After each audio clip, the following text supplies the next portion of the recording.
Hello guys. In today's video, I am going to show you how to activate Microsoft 365 without a product key by fixing common activation and permission issues on Windows.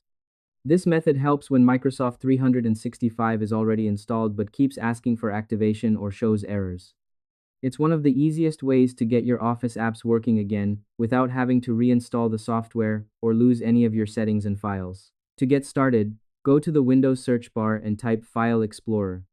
Open it, then navigate to your C drive, scroll down, and open Program Files. From there, locate the Microsoft Office folder and select it.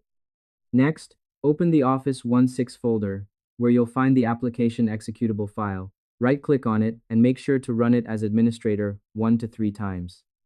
This allows Windows to refresh permissions and repair Office background services, which often resolves issues caused by corrupted files or permission conflicts. After that, restart your Windows system and check Microsoft 365 again. You should notice it opens normally and functions correctly without further activation prompts. And that's it.